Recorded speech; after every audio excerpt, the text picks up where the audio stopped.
Assalamualaikum warahmatullahi wabarakatuh. Saya Evan Lutfi Ramadhani akan menjelaskan soal UAS nomor 9. Yang pertama, soalnya sudah saya kopas. Nomor 9, perusahaan obat tertarik untuk mengetahui efektivitas produk untuk obat baru untuk meningkatkan nyeri artritis. 3 produk dengan komposisi yang berbeda dibandingkan dengan menambahkan komposisi zat aktif pereda nyeri yang berbeda. Yang pertama ada T15, zat aktif T40, dan satu produk tanpa zat aktif. Sampel sebanyak 30 pasien dipilih secara random dan dikenakan satu dari 4 produk tersebut di waktu nyeri reda dalam waktu menit. Kemudian, apakah terdapat perbedaan signifikan antara komposisi? Bagaimana perbedaan masing-masing perilaku dan data diperoleh sebagai berikut.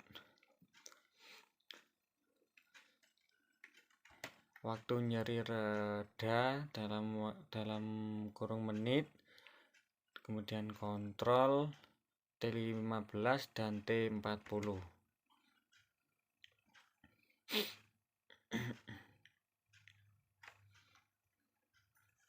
Kemudian saya buka SPSS terlebih dahulu.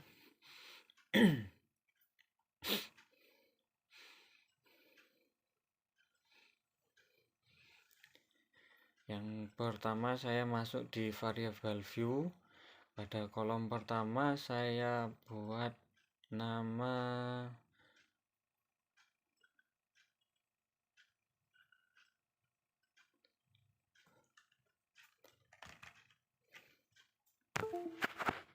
waktu reda nyeri.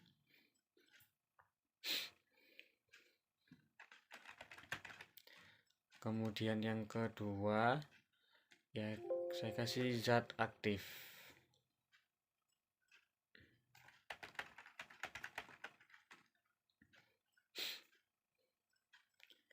Kemudian pada label waktu reda nyeri saya kasih masa dalam kurung menit karena tadi di soalnya menggunakan waktu menit.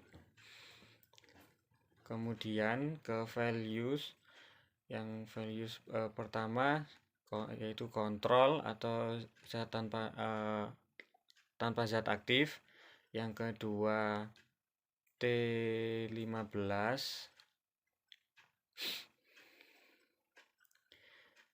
Yang ketiga yaitu T40.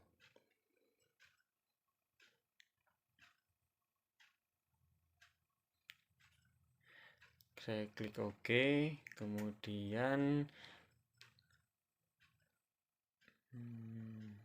saya ke data view.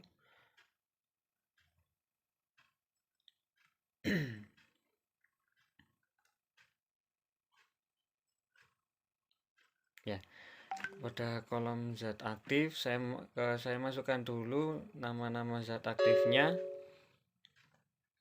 sampai kolom 30.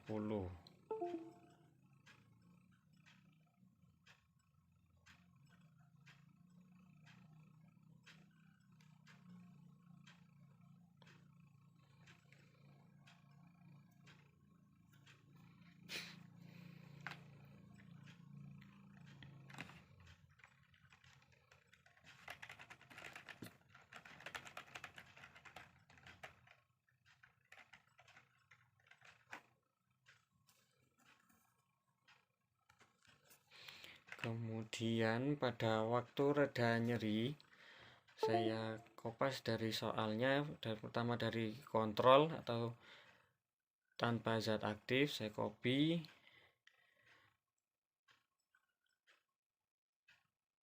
Kemudian saya paste, copy paste. Kemudian dari T15 saya copy, kemudian saya paste. Kemudian yang selanjutnya waktu reda nyeri pada T40. Saya copy, kemudian saya ke sini paste ya.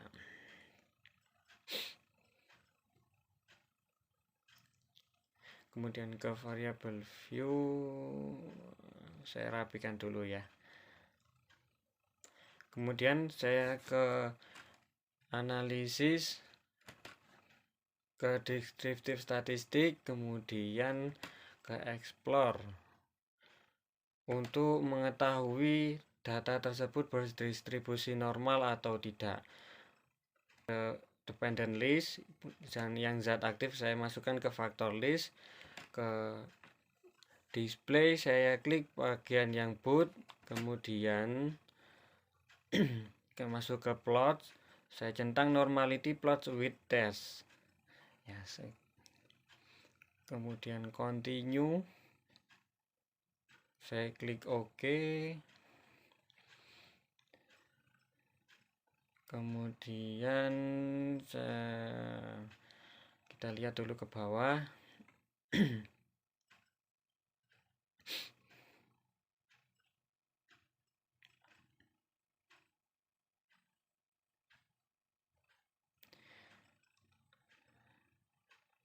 Tabel yang saya ambil yaitu bagian test of normality ya, ini ya, saya copy, kemudian saya paste di wordnya tadi.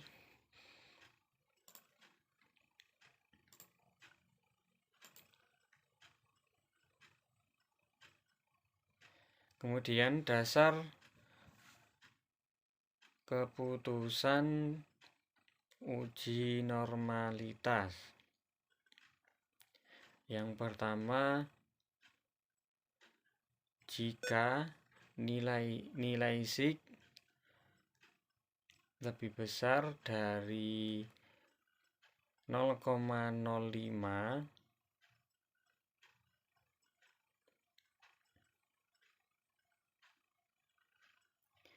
maka data berdistribusi normal.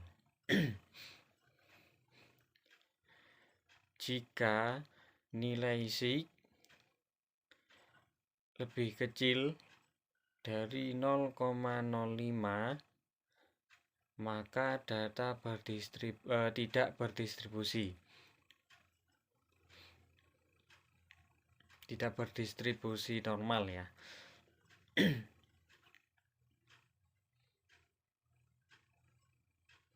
Kemudian didapat nilai sig dari kontrol atau tanpa zat aktif, kemudian zat aktif T15, T40, yaitu didapat 0,017, 0,008, 0,015.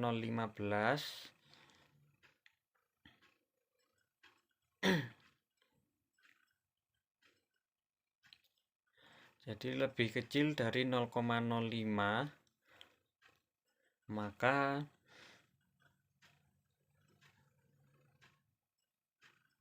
ya, itu yang saya tandai 0,017, 0,008, 0,015, maka data tidak berdistribusi normal ya. Jadi untuk selanjutnya kita menggunakan uji Kruskal-Wallis karena data tidak berdistribusi normal.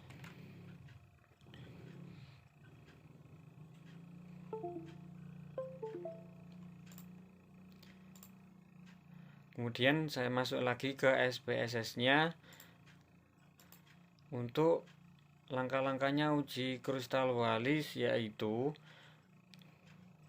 kita klik analis, kemudian non parametric test, kemudian dipilih ke independent sample.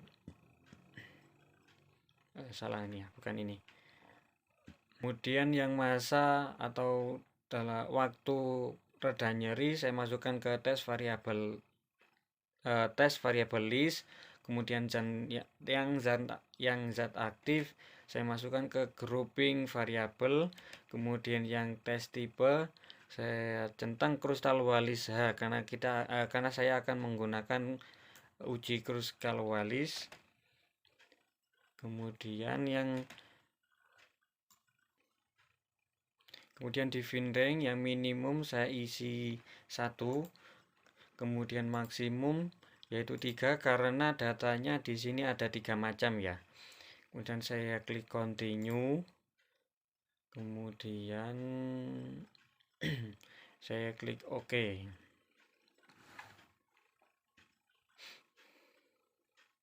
Saya scroll ke bawah. Ya ini ya, krustal Wallis sama tes statistik. Ini nanti yang saya pakai, saya copy yang tabel krustal Wallis, saya masuk ke Word, saya paste di sini uji krustal Wallis. Saya tulis di sini uji krustal Wallis.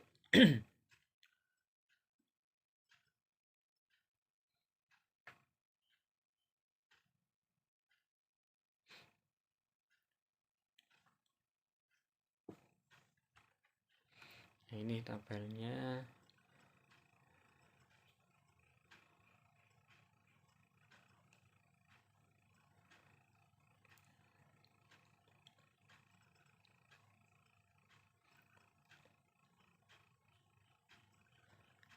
Kemudian tabel yang satunya tes statistik saya copy juga. Ya. Kemudian untuk hipotesisnya H0 tidak ada perbedaan yang signifikan antara komposisi kontrol terhadap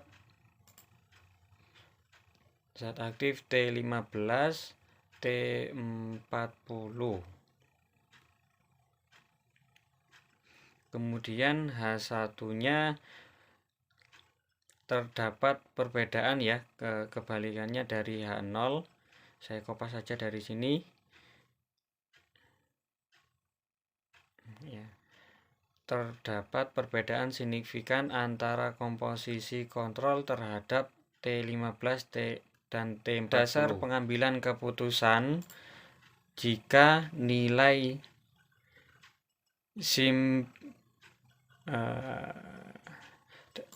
selanjutnya dasar pengambilan keputusan jika nilai asim signya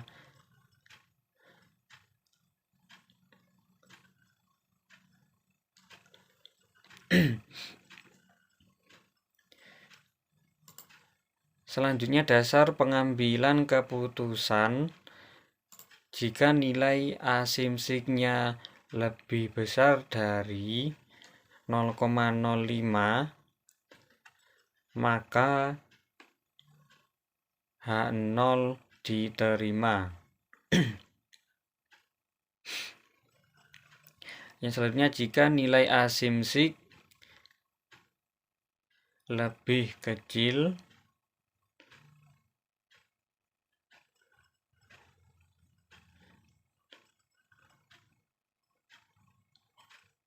dari 0,05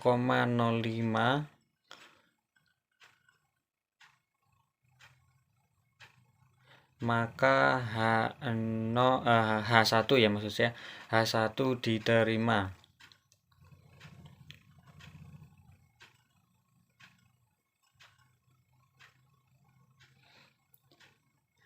Kemudian didapatkan nilai asim sig yaitu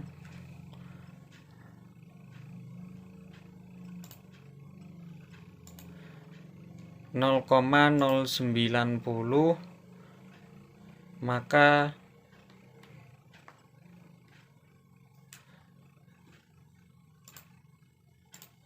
H0 diterima ya, karena lebih besar dari 0,05. Jadi dapat disimpulkan tidak ada perbedaan signifikan antara komposisi kontrol terhadap zat aktif T15 dan T40.